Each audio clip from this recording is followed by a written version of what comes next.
Camera speed. Sound production, take one. Action! Welcome to From Beneath the Hollywood Sign. If you love old movies, Hollywood history, or the golden age of filmmaking, you've come to the right place. This is the podcast that talks about amazing stories of Tinseltown from another era. Hear fascinating conversations with writer-producer Steve Cubine, who quite literally lives just beneath the Hollywood sign, and actress-writer Nan McNamara. Now your hosts, Steve and Nan. Steve, there have been a lot of exciting markers on our podcast From Beneath the Hollywood Sign. The first being our first episode. Oh, absolutely. Right? Yes. And then we recorded 50 episodes. Can we you reached believe it? the big 5-0. And then we had our first in-studio guest a couple weeks ago, Perry Gilpin, which is thrilling that she was actually here. I know. We're growing and expanding. Exactly. Well, today is another red letter day on From Beneath the Hollywood Sign because we have added an associate producer and researcher by the name of John Price Ritchie. Woohoo! I know. And he's from Memphis. Memphis in the house. Yes. We love it. Yes, and I didn't even know Memphian was a word. Exactly. We're so excited to have him because he's going to be doing some fact checking. He's going to be doing some research for us. And already he's made contributions that have made things so much easier. So we're so thrilled to have him with us. Yes. A little bit about John Price. As we said, he's from Memphis. Yay, Memphis. He graduated from college in North Carolina as an English literature major. And he just loves film. He's just one of those cinephiles. When he was 6 years old, his favorite director was Alfred Hitchcock. At 6. I know, love right? that. And he convinced his babysitter to help him film The Birds in 30 seconds. And throughout his childhood, his favorite outings was heading to the local Blockbuster where he rented every single Academy Award-winning film of the 20th century. What I admire about him is that in high school, he discovered his love for foreign cinema and discovered the Criterion Collection. Oh, yes. Angels, we hear angels. He's an advocate for physical media as he owns, get this, he owns over 2,000 DVDs and 300 VHS tapes. My gosh, where does he keep them? Where does he keep them? He believes a life watching great films, consuming coffee, reading good books, and sipping cocktails with loved ones is a life well lived. He is our kind of people. He is definitely our kind of people. Welcome, John Price Ritchie. We are thrilled to have you be a part of the team of From Beneath the Hollywood Sign. Yes. Let's dive into this week's episode. Well, this week's episode, I am super excited about this one. We're doing a Star of the Month, which I love to do because I like to introduce people to maybe lesser known stars that people don't know as well. And this one particularly is just such a favorite of mine and I have such a history with this actress. Yes. It all goes back to my childhood. And we're talking about Marjorie Reynolds. She played Linda Mason in Holiday Inn. Yes. The perennial Christmas movie of all times, opposite Bing Crosby and Fred Astaire. And in the movie, and this is something that ties into my own family, there's one point where when Bing Crosby initially meets Marjorie Reynolds' character, Linda Mason, she's actually kind of being a bit of a fraud. She works in a flower shop. She's a struggling actress with no real career, but she manages to get herself invited to this nightclub where she meets Bing Crosby, and he asks her the simple question, "Are you in show business?" And of course she's not, but she didn't want to, show all her cards. So she gets this really haughty tone and she just says, "I'm Linda Mason." As if, yeah, of course. Don't you know who I am? So I think that is hilarious and brilliant, and she just delivered it so well. So my brother and I, that became our mantra our entire lives. Whenever one of us would try to BS the other one, or somebody was being a little too hoity-toity for their pants, we would just look at each other and say, "I'm Linda Mason."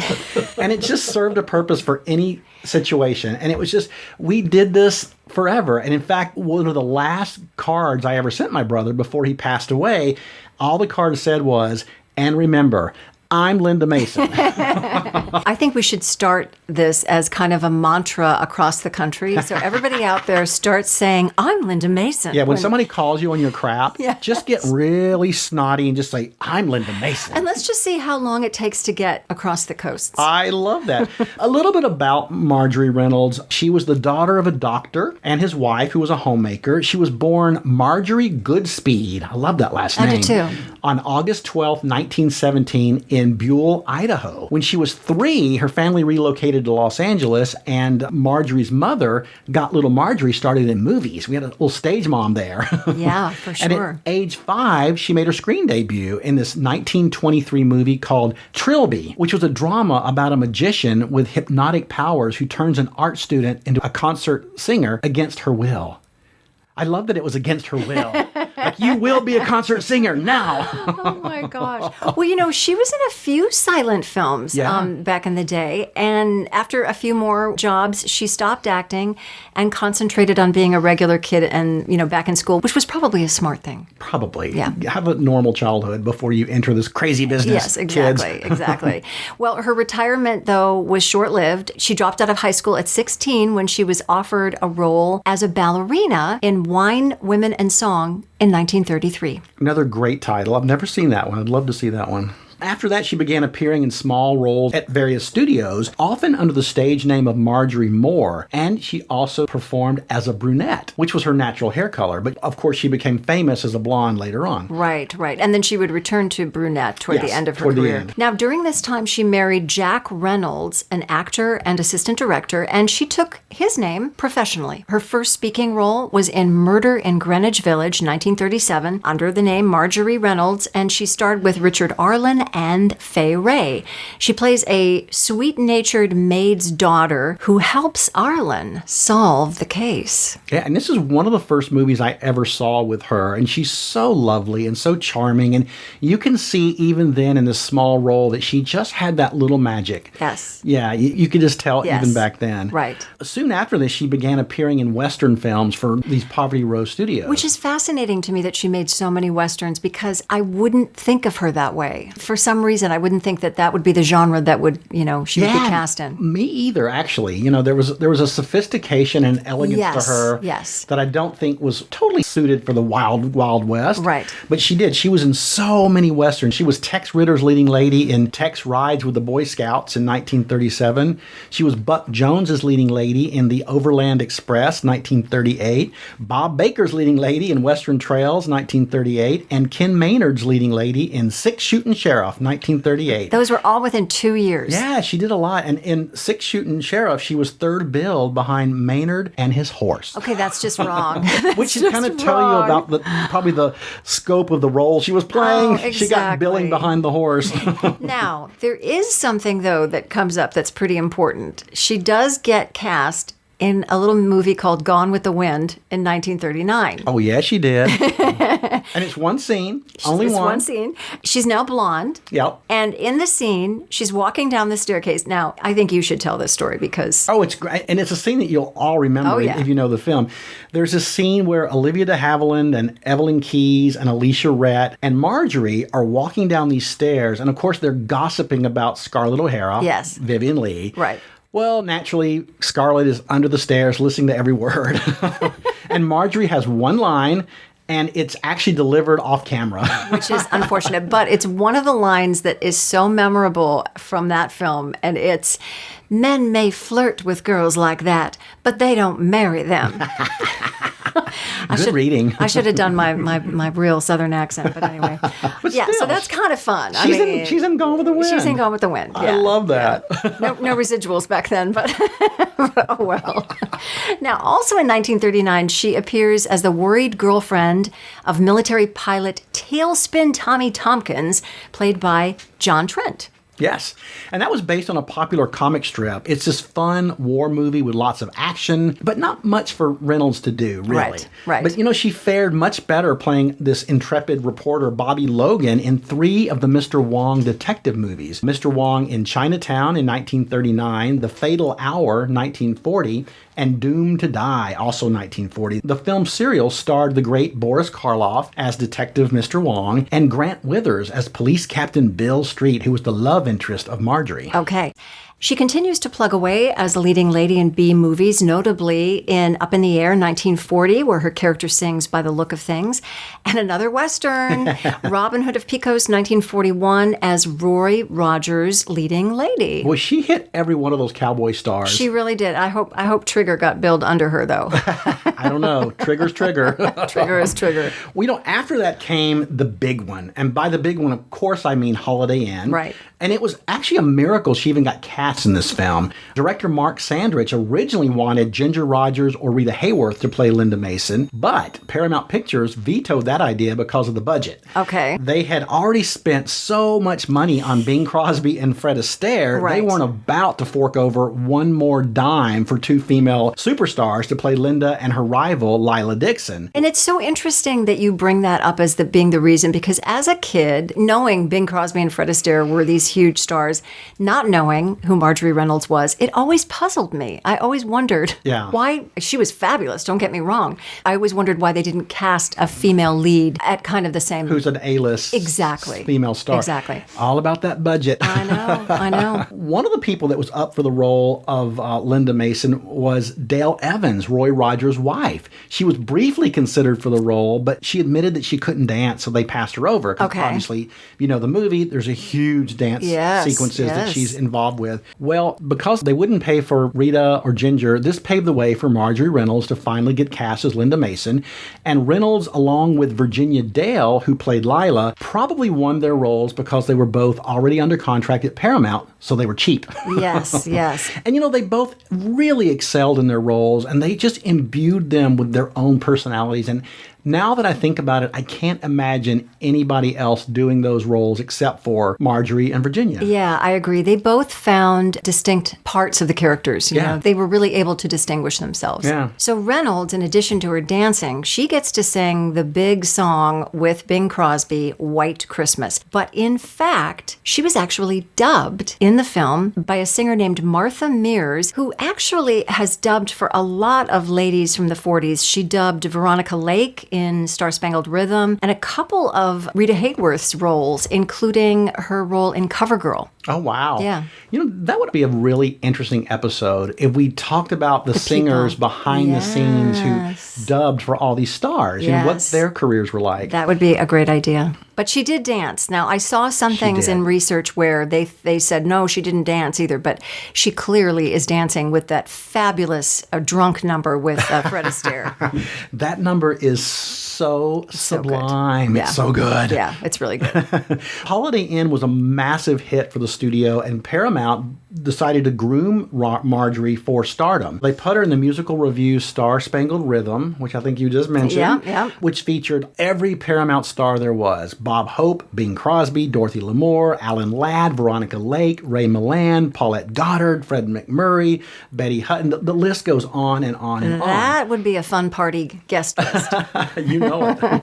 And she followed that up by playing 1/3 of a love triangle with Bing Crosby again and Dorothy Lamour in the biopic of songwriter Daniel Decatur Emmett in Dixie, 1943.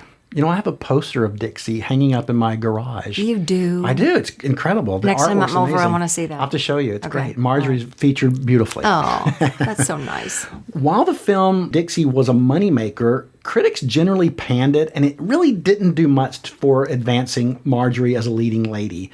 Next came this frothy and kind of forgettable romantic comedy called Up in Mabel's Room with Dennis O'Keefe and Gail Patrick. It didn't exactly propel her to A-list either. Right. But she finally got a meaty role when director Fritz Lang cast her in his Nazi espionage thriller Ministry of Fear, 1944, starring Ray Milland. If you haven't seen this movie, it is absolutely a must. It's complicated, it's thrilling, it's suspenseful, and next to Holiday Inn, I think this is Marjorie's best role. So It's based on Graham Greene's book. Yes. And one of this podcast's faves, Dan Duryea, is also in it. yes, he is. And you know, it's this intriguing drama where she was able to really show some range as Ray Milland's love interest, and she just might be a Nazi spy. Ooh, you have to watch the movie and find out. Yes. Before we get into the rest of Marjorie Reynolds' career, what is this week's Hollywood Pop Quiz? Well, the question is, who was the musical comedy star who wrote in her autobiography that she was offered the role of Linda Mason in Holiday Inn,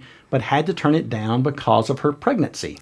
All right. I think I know this one. Who was it? We'll be right back with the answer and more about Marjorie Reynolds after this.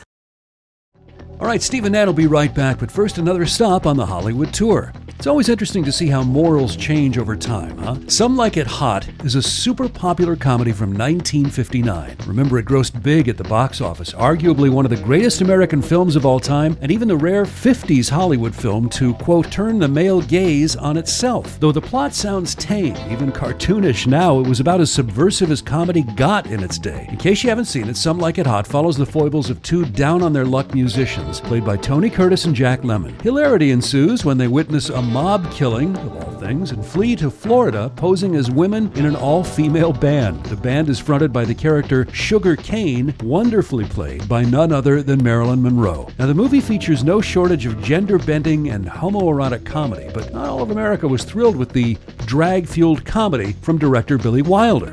Some like it hot indeed, but some didn't like it at all. Get this, the state of Kansas actually banned the film altogether. They wouldn't allow it to be shown in Kansas. Why? Well, they claimed the film's content was, quote, too disturbing for Kansans. Boy, the power of a costume, huh?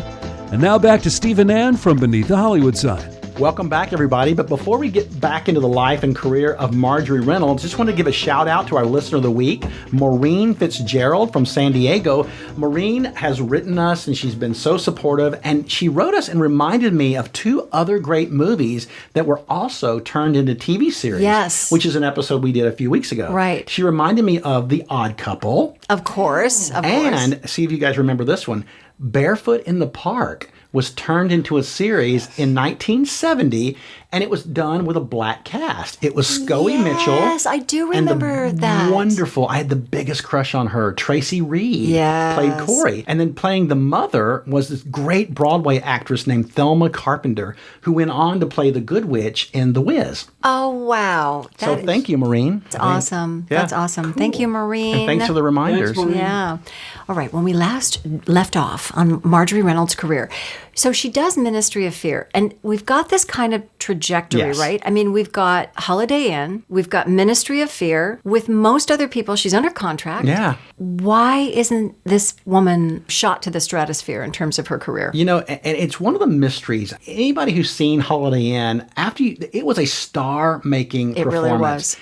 But yet she didn't really become a star. Right. And I don't know really why. Yeah. I don't know if it was she had family obligations, but I don't know. She should have been. Yeah. After Ministry of Fear, she really kind of started playing second leads, which was so interesting in these lightweight comedies like Three as a Family in 1944, which was a drama about dealing with this wartime housing shortage, and then Bring on the Girls, 1945, with Veronica Lake and Eddie Bracken. The following year, 1946, she's in Monsieur Beaucaire with Bob Hope and Joan Caulfield. I don't think Paramount really knew what to do with her. I agree. What they did do was they started lending her services out to other studios. Yes. And very, very mixed results. She is very charming and quite funny as Abbott and Costello's leading lady in their popular Revolutionary War ghost story comedy. How about that? Revolutionary War ghost story comedy. I love it. And of course, that was the time of their lives, 1946 at Universal.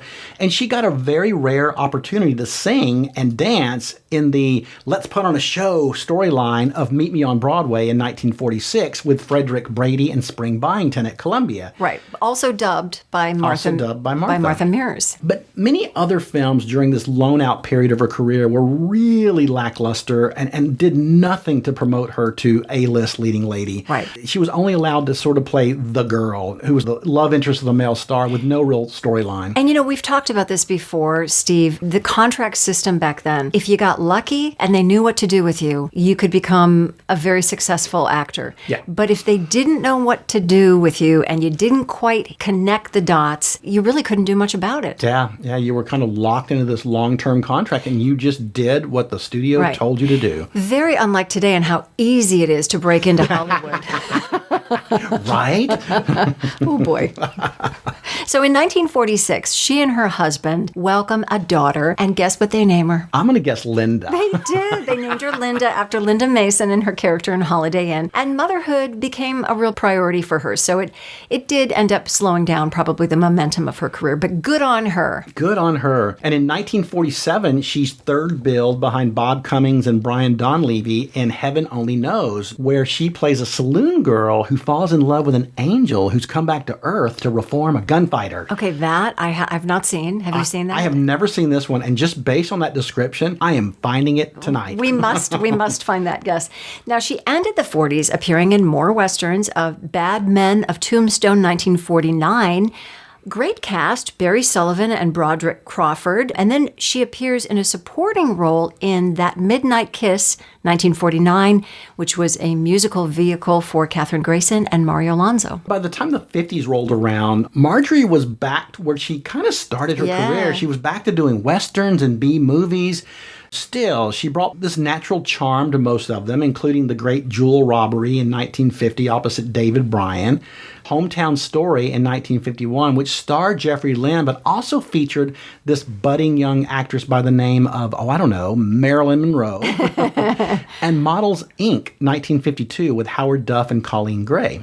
Now, she is also quite good as Vincent Price's patient wife in the film noir His Kind of Woman, 1951, starring Robert the Tall Dog Mitchum and Jane Russell, which Howard Hughes, right? Yes. Put those two together and thought they were just the epitome of sexy. Oh, and they were. Yeah, they My really gosh, were. They sizzled. That was hot. That was hot. And actually, that's a really good movie, His Kind of Woman. So, and Marjorie's, it's a small part, but she's really good in it. Yes. In 1952, she and her husband divorced. A little changes at home going on there. But then around this time, this new innovation of television has come into play. And like a lot of actors, Marjorie dips her toes into TV. Very successfully, though. In 1953, she was cast as the patient and often put upon wife of William Bendix in the comedy series The Life of Riley. Yes, quite successfully. Yes. Oh my God. The series was huge. It ran for 5 years. It finally made Marjorie Reynolds a household name again, which was nice. But the pairing of William Bendix and Marjorie Reynolds, it's really kind of funny. Oh, they're very funny together. Oh my gosh, they're great. They're great. So she's as you said, she's a household name now. Yeah. Also around this same time that Riley debuted, Reynolds married again, this time to the editor and former actor John Whitney. And after Riley ended its run, Reynolds stepped away from the spotlight to devote more time to the family. Now, you can find some of those Life of Riley episodes on YouTube if anyone's interested. They really are fun. And she went back to brunette also. She for that. did. Yes. She did indeed. Yeah.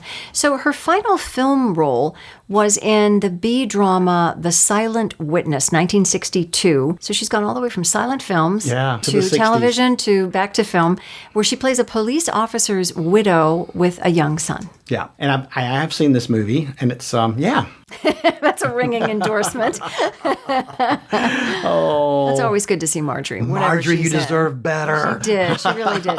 Now, she does guest star in television series in that time period, such as Laramie and Leave It to Beaver. And her final screen role is in the ABC TV miniseries Pearl, 1978, where she plays a nurse. Did you ever see that? No, I never did. Yeah, me neither. However, she does have a star on the Hollywood Walk of Fame at 1525 Vine Street. I know exactly where that star is. Okay. And I might have visited it a few times. And I might have taken pictures of it. And yeah, Marjorie. When we were at the TCM festival, we were talking with some of the people that were there running the festival. And one person told me the story about tourists coming to Hollywood Boulevard and getting down on the sidewalk, laying down next to stars and having their picture taken, not having any idea of what has transpired on that sidewalk during the middle of the night. Oh, bacteria, people, bacteria. Oh, dear, and many other things. Oh, other things. Yeah, I know. So, in kind of summarizing Marjorie Reynolds and her career, I want to kind of go on a personal note for a second. Sure. My dear friend Ann Rutherford, who we talk about all the time, right. She knew what a big fan I was of Marjorie Reynolds. Aww. And she was such a connector. She loved to introduce me to people that I grew up worshiping That's my heroes. amazing. And I'm so fortunate. But she was planning to have a lunch with me and Marjorie Reynolds and herself. Oh my gosh. Because Marjorie and Anne, they knew each other back from high school days. Okay. They went really far back. So Anne was making all these plans for us to get together for a lunch. But before we could have the lunch, sadly, she passed away on February the 1st, 1997 of congestive heart failure after collapsing while walking her dog in Manhattan Beach. So I never got to have my lunch with Marjorie Reynolds. I had so many great questions for her. Yes, I bet. That is really too bad. I love, again, that we are highlighting somebody that people may only know from one film. Yeah. And really just how this business is it's such a circuitous, strange, odd thing to travel. And some people's talents are displayed at the highest level. And some people like Marjorie just didn't get the opportunities that she should have had. And it's a shame because I think she should have been a much bigger star than she was. I think that Paramount mishandled her post-Holiday Inn career. Yeah. I think they just didn't know what to do with her. And I know that she had the desire to spend more time with her family. Yes, that was a factor. of course. Still, she just had this gentle charm and this loveliness that enhanced more than 60 films in which she appeared. And she will always be Linda Mason to me. She really will be. She really will be. So let me ask you, Steve, besides Holiday Inn, what would be other films that we should look out for with Marjorie Reynolds? Oh, definitely Ministry of Fear. Yep. Absolutely see that one. You know what? I'm going to say, and it wasn't well received, but I think it's funny and charming, and it really shows off her comic chops, is Up in Mabel's Room. Okay. She's really, really adorable in that. Yeah. So those are the ones that I think you should check out. All right. I think it's time for the answer to this week's Hollywood Pop Quiz. And of course, the question was, who was the musical comedy star who wrote in her autobiography that she was offered the role of Linda Mason in Holiday Inn, but had to turn it down because she was pregnant? I believe that would be Mary Martin. It was. Our own little Peter Pan herself Yes. was maybe going to be Linda Mason. Yeah. I cannot picture that. I can't either. Yeah. You know, I just can't. Yeah. I can see Ginger Rogers. I can too. I can see Rita Hayworth. I can't see Mary Martin. Yeah. All right. Well, thanks for spending this time with us, everyone. We would so appreciate it if you would give us a 5-star review and if you would follow us on social media. Our handle is @FromBeneathTheHollywoodSign. You can find us on Facebook, Instagram, and you can watch the podcast with photos on YouTube. And we love hearing from you. Please keep those emails coming. You can reach us at info@FromBeneathTheHollywoodSign.com. That's this week's view. From Beneath the Hollywood Sign. You've been listening to From Beneath the Hollywood Sign with Steve Cubine and Ann McNamara, the podcast that celebrates amazing stories of Tinseltown from its golden era. Join us next week for another episode and learn something else about Hollywood you probably never knew. Take a moment and give us a 5-star rating and a positive review, and tell your friends about us too. It'll help grow the podcast. Visit Steve's website at FromBeneathTheHollywoodSign.com. The executive producers are Steve Cubine and Nan McNamara. Executive producer and post-production supervisor Lindsay Schnebley. Associate producer and researcher John Price Ritchie. This podcast is part of the Airwave Media Podcast Network. Visit airwavemedia.com to listen and subscribe to their other fine shows like The Box of Oddities and The Shallow End with Schnebley and Toth. Copyright 2024, all rights reserved. That's a wrap. Steve, Myrna's scratching at the rug again. You need to settle down, lady. Thank you.